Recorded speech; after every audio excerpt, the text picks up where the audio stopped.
1917 due to diversions in both the Amu Darya and Syr Darya. 21. 1853 Map of the Aral Sea. The Russian expedition of Aleksey Butakov performed the first observations of the Aral Sea in 1848. The first steamer arrived in the Aral Sea 3 years later. The Aral Sea fishing industry began with the renowned Russian dealers Lapshin, Ridke, Krasilnikov and Makeyev, which later formed major fishing unions. Naval ships of Imperial Russian Navy's Aral Flotilla. In the 1850s, Russian naval presence on the Aral Sea began in 1847 with the founding of Raimsk, soon renamed Fort Aralsk, near the mouth of Syr Darya. As the Aral Sea basin is not connected to other bodies of water, the Imperial Russian Navy deployed its vessels by disassembling them in Orenburg on the Ural River and transporting them overland to be reassembled at Aralsk. The first two ships, assembled in 1847, were two-mast schooners Nikolai and Mikhail. The former was a warship, the latter a merchant vessel to establish fisheries. They surveyed the northern part of the sea in 1848, the same year that a larger warship, the Constantine, was assembled. Commanded by Lieutenant Aleksey Butakov, the Constantine completed the survey of the entire Aral Sea over the next 2 years. 25. Exiled Ukrainian poet and painter Taras Shevchenko participated in the expedition and produced a number of sketches. 26. Map including the Aral Sea and surrounding region. DMA, 1979. In 1851 two newly built steamers arrived from Sweden. The geological surveys had found no coal deposits in the area, so the military governor-general of Orenburg Vasily Perovsky ordered an as large as possible supply of saxaul, Hyloxylonamodendron, a desert shrub akin to the creosote bush, to be collected in Aralsk for the new steamers. Unfortunately, saxaul wood proved not to be a suitable fuel, and in the later years the Aral flotilla was provisioned, at substantial cost, by coal from the Donbas. 25. Irrigation canals. Cotton picking near Kyzyl Kalar Karakal Parkston.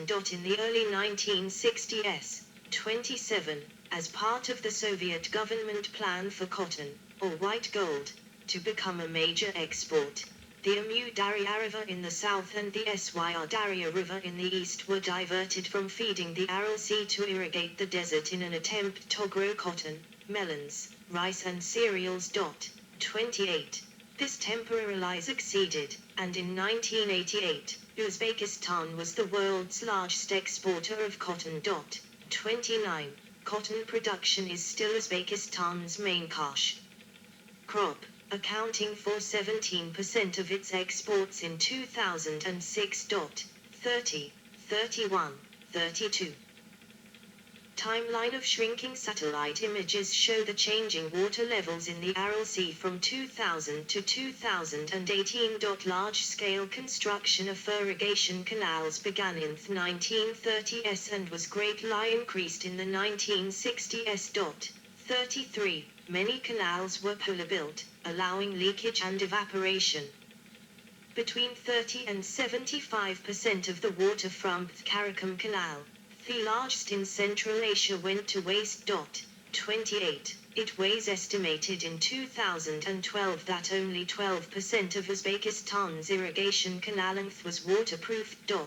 33. Only 28% of inter-farm irrigation channels, and 21% of on-farm channels have anti-infiltration linings which retain on average 15% more water than unlined channels. Only 77% of farm intakes have flow gauges. 34. By 1960, between 20 and 60 cubic kilometers, 4.8 and 14.4 cm, of water each year was going to the land. Instead of the Aral Sea, and the sea began to shrink. From 1961 to 1970, the Aral's level fell an average of 20 centimeters, 7.9 in, per year. In the 1970s the rate nearly tripled to 50-60 centimeters, 20-24 in, per annum, and in the 1980s to 1890 centimeters, 31-35 in, per annum.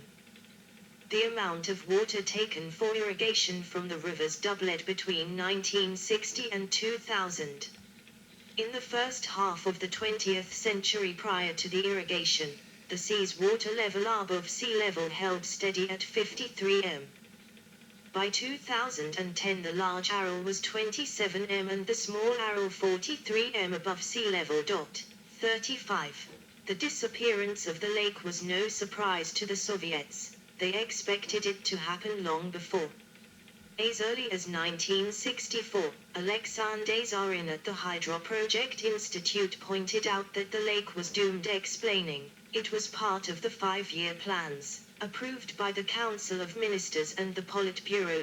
Nobody on a lower level would dare to say a word contradicting those plans, even if it was the fate of the Aral Sea. 36. The reaction to the predictions varied. Some Soviet experts apparently considered the Aral to be nature's error, and a Soviet engineer said in 1968, "It is obvious to everyone that the evaporation of the Aral Sea ice inevitable." 37. On the other hand, starting in the 1960s, a large-scale project was proposed to redirect half the flow of the rivers of the Ob Basin to Central Asia over a gigantic canal system. Refilling of the Aral Sea was considered one of the project's main goals. However, due to its staggering costs and the negative public opinion in Russia proper, the federal authorities had abandoned the project by 1986. 38. From 1960 to 1998, the sea's surface area shrank by 60%, and its volume by 80%. In 1960, the Aral Sea had been the world's 4th largest lake with an area of 68,000 square kilometers, 26,000 square mi, and a volume of 1,100 kilometer 260 cu. By 1998, it had dropped to 28,687 square kilometers, 11,076 square mi, and 8th largest. Its salinity increased. By 1990 it was at 376 g/L.5. By comparison, seawater is typically 35 g/L, and the Dead Sea between 300 and 350 g/L. In 1987, the lake split into 2 separate bodies of water, the North Aral Sea, the Lesser Sea, or Small Aral Sea, and the South Aral Sea, the Greater Sea, or Large Aral Sea. In June 1991, Uzbekistan gained independence from the Soviet Union. Craig Murray, UK ambassador to Uzbekistan in 2002, attributes the shrinkage of the Aral Sea in the 1990s to President Islam Karimov's cotton policy.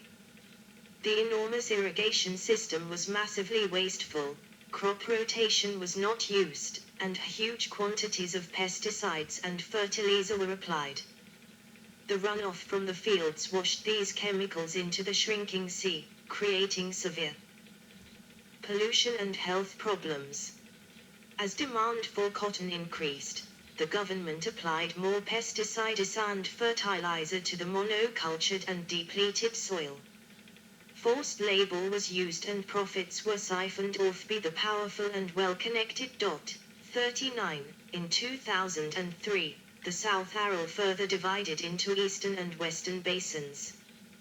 The waters in the deepest parts of sea were saltier and didn't mix with the top waters, so only the top of the sea was heated in the summer, resulting in faster evaporation than had been predicted. A plan was announced for the recovery of the North Aral Sea by building Dike Aral, a concrete dam separating the two halves of the Aral Sea. In 2004, the sea's surface area was 17,160 square kilometers, 6,630 square mi, 25% of its original size, and a nearly 5-fold increase in salinity had killed most of its flora and fauna. Dike Aral was completed in 2005 and, As of 2006, some recovery of sea level had been recorded. 40. Aral Sea from space, north at bottom, August 1985. Aral Sea from space, north at bottom, August 1985. Aral Sea from space, north at bottom, August 1997. Aral Sea from space, north at bottom, August 1997. Aral Sea from space, north at top, August 2009. Aral Sea from space, north at top, August 2009. Aral Sea in August 2010, with part of the eastern basin reflooded from heavy snow melt. Aral Sea in August 2010, with part of the eastern basin reflooded from heavy snow melt. Aral Sea completely loses its eastern lobe in August 2014. Aral Sea completely loses its eastern lobe in August 2014. Aral Sea from space, August 2017. Part of the eastern basin was reflooded from heavy snowmelt in 2015. Aral Sea from space, August 2017. Part of the eastern basin was reflooded from heavy snowmelt in 2015. April 2018. April 2018. Aral Sea once again completely loses its eastern lobe in August 2021.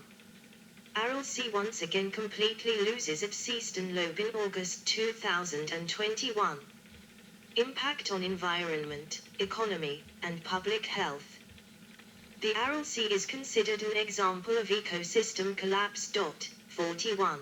The ecosystems of the Aral Sea and the river deltas feeding into it have been nearly destroyed, largely because of the salinity being dramatically higher than ocean water. 5. The receding sea has left huge plains covered with salt and toxic chemicals from weapons testing, industrial projects, and runoff of pesticides and fertilizer. Because of the shrinking water source and worsening water and soil quality, pesticides were increasingly used from the 1960s to raise cotton yield, which further polluted the water with toxins, for example DDT. 42. Industrial pollution also resulted in PCB and heavy metal contamination. 43. Owing to the insufficiency of water left in the Aral Sea, concentrations of these pollutants rose drastically both in the remaining water and in the dry beds. This resulted in windborne toxic dust that spread quite widely. People living in the lower parts of the river basins and former shore zones ingested pollutants. 2021. And livestock, toxins many of which bioaccumulate and are not easy.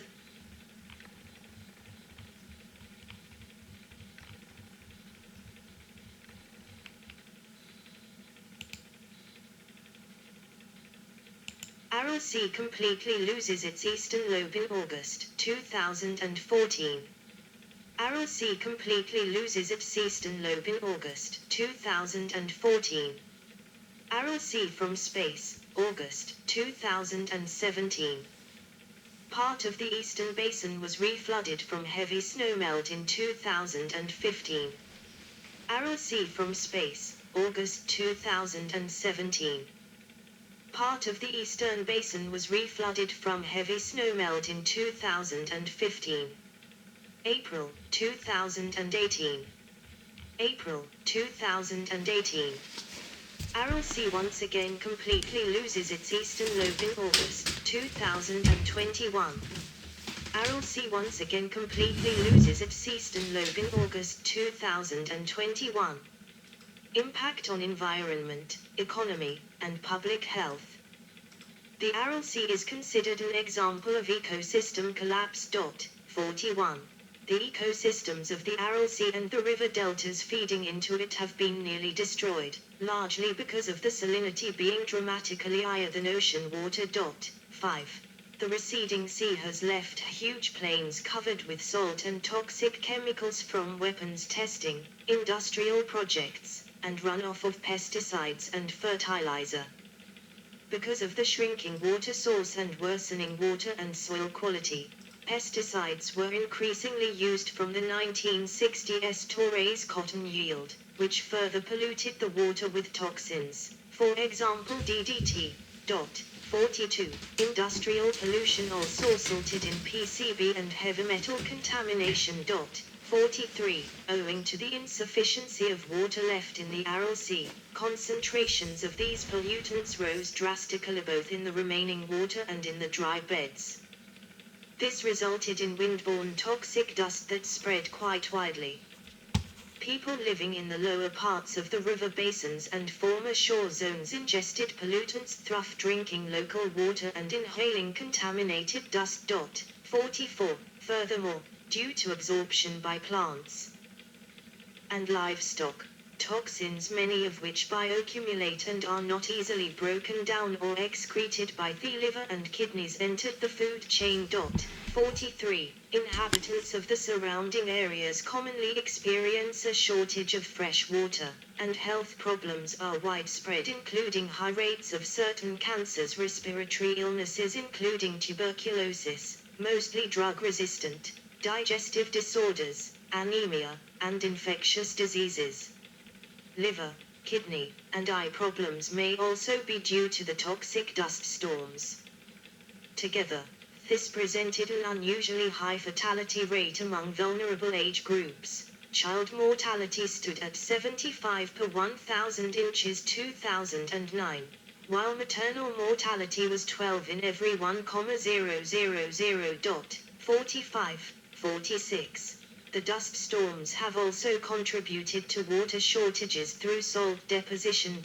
47. Overusing pesticides in crops to preserve yields has exacerbated this.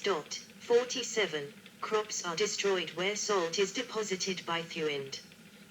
The most heavily affected fields must be flushed with water 4 times per day to remove salt and toxic matter. 47. A 1998 study indicated that few crops, besides fodder, tolerate the degradation, restricting what Kazakhstan farmers now choose to seed. 48. Inland seas and lakes generally moderate a region's climate through humidification, regulation of thermal energy, and peri-winter albedo effects. 49. Loss of water in the Aral Sea has changed surface temperatures and wind patterns. This has led to a broader annual temperature range, about a 4 to 12 degrees Celsius broadening, and more dust in storms locally and regionally. 49. Biology. The Aral Sea fishing industry, which at its peak employed some 40,000 and reportedly produced 1/6 of the Soviet Union's entire fish catch, has been devastated. In the 1980s commercial harvests were becoming unsustainable, and by 1987 commercial harvest became non-existent. Due to the declining sea levels, salinity levels became too high for the 20 native fish species to survive. The only fish that could survive the high salinity levels was flounder. Also, as water has receded, former fishing towns along the original shores have become ship graveyards. 50. Aral, originally the main fishing port, is now about 15 kilometers from the sea and has seen its population decline dramatically since the beginning of the crisis. 51. The town of Moynak in Uzbekistan had a thriving harbor and fishing industry that employed about 30,000 people. Winking sad smiley. 52. Now it lies 30-90 kilometers from the shore. Fishing boats lie scattered on the dry dusty land that was once covered by water. Many have been for 20 years. The South Aral Sea remains too saline to host any species other than halitolerant organisms. 53. The South Aral has been incapable of supporting fish since the late 1990s, when the flounder were killed by rising salinity levels. 54. Also destroyed is the muskrat trapping industry in the deltas of the Amu Darya and Syr Darya, which use it to yield as many as 500,000 pelts a year. 36. Aral Sea dust storm, March 2010. Aral Sea dust storm, March 2010. Abandoned ship near Aral, Kazakhstan. Abandoned ship near Aral, Kazakhstan. A former harbor in the city of Aral. A former harbor in